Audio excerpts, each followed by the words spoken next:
राधे राधे। सभी हरि भक्तों और वैष्णव जनों के चरणों में मेरा प्रणाम। आइए मीरा चरित्र की आगे की घटनाओं को हम सब श्रवण करते हैं। ओ कान्हा, तेरी याद आए तो निखर जाऊं मैं, जो ना आए तो बिखर जाऊं मैं।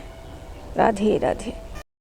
तो भक्तों, पिछले वीडियो में आपने सुना कि कैसे मीरा जी अपने ससुराल चित्तौड़गढ़ का परित्याग करके हमेशा के लिए अपने मायके मेरते में वापस आ जाते हैं।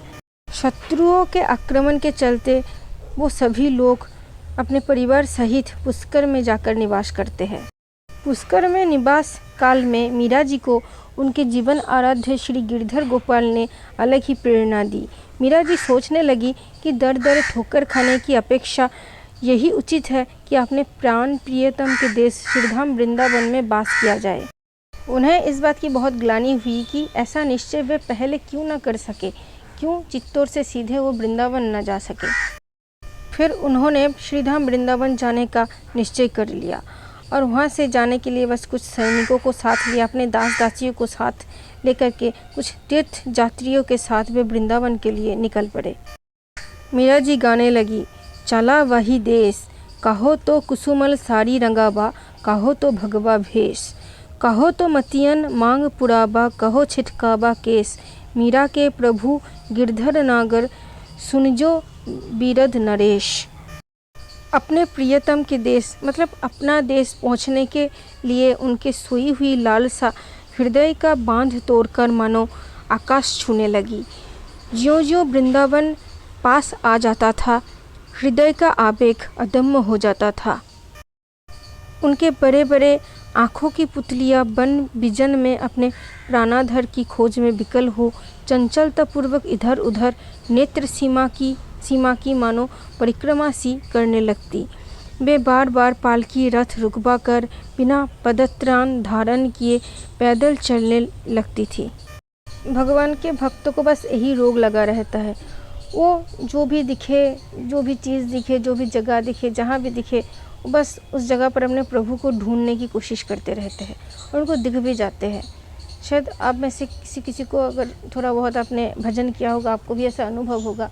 कभी किसी फूल के गुच्छे को देखो, किसी डाल पत्ती मतलब कहीं पर पानी भी गिरा हुआ हो, कहीं भी देखो तो आपको अपने आराध्य की तस्वीर वहाँ नज़र ज़रूर आएगी। बहुतों को मैंने ऐसा कहते हुए सुना है कि उन्होंने भजन किया, थोड़ा भजन है उनके पास, भजन का बल है या फिर प्रभु की कृपा ही समझ लीजिए। वो जहाँ भी देखते हैं ना, वहाँ पर उनको प्रभु की आकृति दिखाई पड़ती है। और ये कोई कोइंसिडेंस नहीं है, कोई ऐसे ही घटने वाली घटना नहीं है। वही डाल पत्ते फूल सब साधारण लोग भी देखते हैं, लेकिन उनको वहाँ पर कृष्ण या शिव नजर नहीं आते। लेकिन जो लोग कृष्ण भक्त हैं, उस लेवल पर पहुँच चुके हैं, उनको वहाँ पर से मतलब बाकी के छट जाएगी। सिर्फ कृष्ण का जो मूर्ति है ना, उस फूल में दिख जाएगी, मतलब फूल के गुच्छे में, या फिर कहीं पानी गिरा हुआ हो, कहीं भी कोई आकार बना हुआ हो, उस आकार में लोगों को सामान्य सी एक चीज़ लग रही होगी कि ये तो क्या ही है। लेकिन जो लोग उस लेवल पर पहुँचे हैं ना भजन करके, उन लोगों को कृष्णमय जिनका मन हो चुका है, उनको दिखाई देगा कि कहीं पर कहीं मेघ जमा हुआ है आसमान में, वहाँ पर उस मेघ में लोगों को दिखेगा ये मेघ है, लेकिन कृष्ण भक्त को दिखेगा कृष्ण राधा कृष्ण की मूर्ति है। श्री इंद्रेश उपाध्याय जी जो कि कथाकार है, मैंने सुना था उनसे भी, वो जब प्लेन में चढ़ के जब कहीं कथा करने जाते थे, उनको जाना पड़ता है, तो देखते हैं कि वो विंडो सीट पर बैठ करके देखते हैं कि क्लाउड्स जहाँ पर मेघ जमे हुए होते हैं, वहाँ पर उनको राधा कृष्ण की मूर्ति दिखाई पड़ती है। तो खैर मीरा जी की भी हालत, मीरा जी तो और ऊंचे संत थे, मतलब आजकल के ज़माने के हम सब लोग जैसे तो बिल्कुल भी नहीं होते। वो कृष्ण की गोपिका थी पिछले जन्म में, वो पिछले कुछ वीडियो में मैंने आपको बताया भी है, सुन लेना। वो पहली जो 1 नंबर वाला वीडियो है इस मीरा चरित्र की, वो तो मीरा जी को तो मतलब हर जगह कृष्ण साक्षात दिखाई पड़ते हैं। उनकी तो मतलब क्या दशा है, साक्षात कृष्ण, मतलब तो आकृतियाँ दिखती है मतलब हाँ आजकल के लोगों को, लेकिन उनको तो बस श्री कृष्ण साक्षात जैसे दिखाई पड़ती थी हर जगह। वृंदावन जाने की चरम लालसा मीरा जी की धीरज को तोड़ देती थी। उनको लगता था कि वो पालकी से शायद देर से पहुँचेंगे, पर पैदल जल्दी जाने से वो ज़्यादा जल्दी पहुँचेंगे। इसलिए वो पालकी छोड़कर नीचे खाली पैर में ही ज़मीन पर वो चलने लगती थी। और उनके दासों को बहुत कष्ट होता था, क्योंकि उनको ये देखा नहीं जाता था कि जिन्होंने कभी 5 पग नहीं चले कभी घर में, तो वो ऐसे कठिन कंकर पत्थर वाले रास्तों पर कैसे चल रही होंगी। और सच ही है, मीरा जी के चरण कमल से खून बहने लगता, उनके चरण छिल जाते और उनके पैर के नीचे से रक्त बहता और ज़मीन पर पैर के निशान हो जाते रक्त से। मीरा जी पैदल चलते हुए भजन गाती, करताल बजाती, किंतु उनके दासियों को केवल वह रक्त का छाप दिखाई देती थी। प्रत्येक पथ पर उनके हृदय कड़ाह उठते थे। वे सवारी पर बैठी है, सौगंध की जंजीर ने उनके देह मन को बांध दिया है।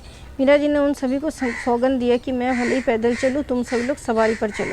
और ये उनके दिल को बहुत ठेस पहुँचाता था कि स्वामिनी जो हमारे चल रहे हैं नंगे पैर और हम सब लोग घोड़े पालकी आदि में बैठे हैं। मीरा जी के चरणों से बहता हुआ खून को देख कर के चंपा रथ से कूद पड़ी। चंपा उनकी दासी और स्वामिनी के चरणों से लिपट गई। वो बोली चरणों से लिपट कर कि हे स्वामिनी, मुझसे जितने भी जो भी अपराध बन चुके हो वो आप मुझे क्षमा कर दीजिए, किंतु ऐसी कठोर दंड हम सबको ना दे कि आपके चरणों से खून बह रही है और हम सब सवारी पर बैठे हैं।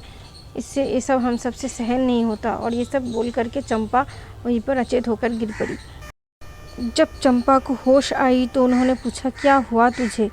वो बोली, अपने पदतल तो देखिए। और चंपा के छूने से पीड़ा के कारण मीरा जी के मुख से हल्की सी सिटकार निकल गई। ध्यान से देखते हुए उन्होंने कहा, मुझे तो खबर ही नहीं पड़ी पगली कि ये पैर से कब खून निकल गया। तुम सब क्यों घबराई?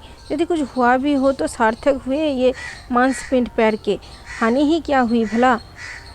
इस बात पर उनके दासियों ने कहा कि हमारी सुमन सुकुमार स्वामिनी पांवों से चले और हम उनके घावों से रक्त बहता देखे और सवारी का सुख ले, इससे बढ़कर दंड तो यमराज की शासन पुस्तिका में भी नहीं होगी।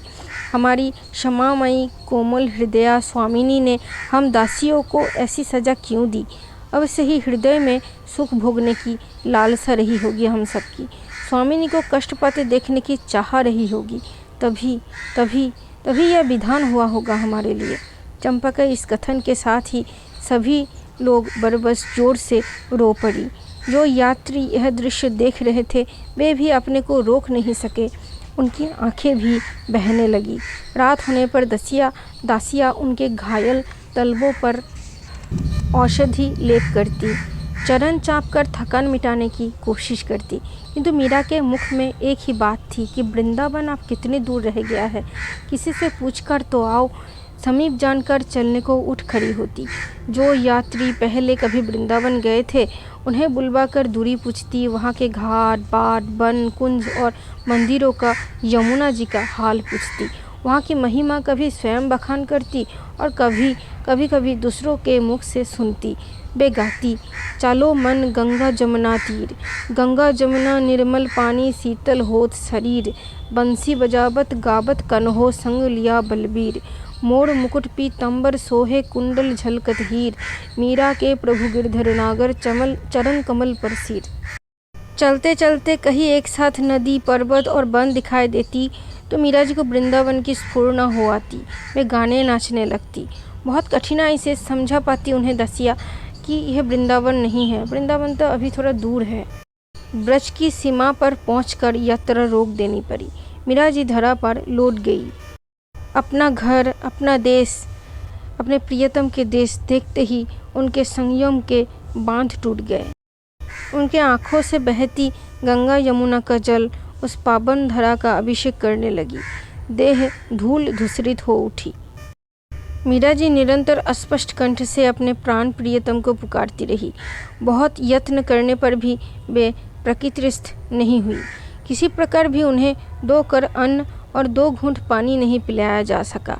अपनी प्रेमी दीवानी स्वामिनी को घेरकर उनकी सारी दासियाँ रात भर कीर्तन करती रही। सुबह होते ही उन्होंने यमुना स्नान की रट लगा ली।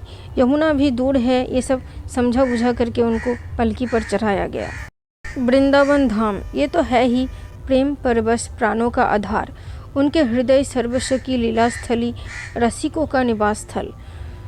बड़े दूर दूर से प्यासे प्राण इस लीला धाम को ताकते हुए चले आते हैं। बड़े बड़े राजाओं के मुकुट यहाँ धूल में लौटते नजर आते हैं। महान विद्वान रजस्नान करके वृक्षों से लिपटकर रोने लगते हैं। कहीं नेत्र मुंदे मुंदे आंसू बहाते हैं। प्रकंपित पुलकित देह किसी घाट की बुर्जी पर या कहीं बिजन कुटिया में अथवा किसी झाड़ी की या वृक्ष की छाया में बैठे हुए भक्तजन प्रेमी जन लीला दर्शन सुख में निमग्न हो जाते हैं, लीला चिंतन में निमग्न हो जाते हैं। जिस वृंदावन धाम की महिमा महात्मा के वर्णन में स्वयं ब्रजराज तनय श्री कृष्ण अपने को असमर्थ पाते हैं, उसे मैं मूढ़ सूक्ष्म हृदय कैसे कहूँ। सेवा कुंज के पीछे की गली में एक घर लेकर 2 सेवक और 3 दासियों सहित मीरा जी रहने लगी, जबकि ये प्रारंभ से ही मीरा जी नहीं चाहती थी कि वृंदावन यात्रा में कोई भी दास या दासी या फिर अन्य कोई उनके साथ आए, पर जिन्होंने अपने प्राणों की डोरी उनके चरणों में उलझा दी है, उनका वे क्या करें, उन्हें कैसे छोड़ दें। चमेली बाई अपने पति शंकर और केसर बाई अपने पति केशव को साथ लेकर वृंदावन के लिए प्रस्थान करते समय मीरा के पीछे चल दी थी। और चंपा ने विवाह किया ही नहीं था। वो चंपा मीरा जी की दासी तो नहीं थी, वो अंतरंग सखी भी थी, उनके भावों की बाहिका अनुगमिनी अनुचरी। कभी कभी जब अंतरंग भावों की चर्चा होती तो उसके भावों की उत्कृष्टता देखकर मीरा भी चकित हो उठती, उससे उन्हें स्वयं चिंतन में सहायता मिलता। वे पूछती, चंपा कहाँ से पा गई तू यह रत्नकोश। वह हंसती, सब कुछ इन्हीं चरणों से पाया है सरकार, और किसी को तो नहीं जानती मैं। भक्तों, ये जो चंपा नाम की दासी है ना, ये असल में कोई दासी नहीं है, ये श्री राधा कृष्ण के जो अष्ट सखी है उनमें से एक है चंपक लता जी, ये वही है। चंपक लता जी को श्री किशोर जी ने मीरा जी का साथ देने के लिए भेजा था। एक पूर्व जन्म से संबंध है, वो आगे भी सुनेंगे एक वीडियो में, वो वाला जब विषय आएगा तब। तो कथा, सत्संग, मंदिरों के दर्शन और भजन कीर्तन नृत्य आदि का उल्लास और उत्साह ऐसा था मानो कि परमानंद सागर में डुबकी पर डुबकी लग रही हो। वृंदावन में मीरा जी का यही हाल थी, और मीरा की भजन ख्याति यहाँ तक पहुँच चुकी थी कि जिसने भी सुना वही दौड़ा दौड़ा चला आया, आकर कोई प्रणाम करता और कोई आशीर्वाद दे जाता। ब्रज के संतों से विचार विनिमय और भाव चर्चा करके मीरा जी तीव्रतापूर्वक साधन सोपानों पर चढ़ने लगी। यद्यपि वे स्वयं सिद्ध संत थी, पर यहाँ इस पथ में भला इति कहाँ है। भक्तों, एक रिक्वेस्ट है आपसे, मैं ये तो नहीं कहूँगी कि चैनल को सब्सक्राइब कर दो, बिल्कुल भी नहीं। आपसे यही रिक्वेस्ट है कि अगर आप भजन करते हैं, प्रभु का कोई नाम लेते हो तो बहुत अच्छा, अगर नहीं लेते तो आज से लेना प्रारंभ कीजिए। जो नाम आपको प्रिय लगे, राधा कृष्ण शिव हरि राम हनुमान, जो भी प्रिय लगे वो आप लेना शुरू कर दीजिए। इससे आपका कोई पैसा नहीं लगेगा, कोई नुकसान नहीं होगा, लाभ होगा। करके देखिए, अच्छा लगेगा। शुरुआत में अगर आपके पास अगर माला हो तो बहुत अच्छा, माला नहीं है तो काउंटर ले लीजिए, अगर वो भी नहीं है तो हाथ के उंगलियों को गिन करके भी आप जप कर सकते हैं। दिन का एक नंबर बनाइए कि आज 100 जपना है या 200 जपना है।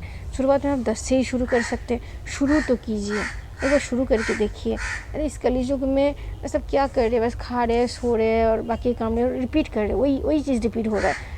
इस साइकिल को ब्रेक कीजिए, साइकिल से निकलिए। अगले जन्म में भी वही करेंगे, पिछले जन्म में भी यही सब करके आए, कब तक चलेगा ये सब।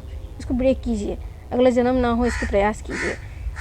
शांति हो, प्रभु के धाम में वास हो, इसके लिए नाम जपना आवश्यक है।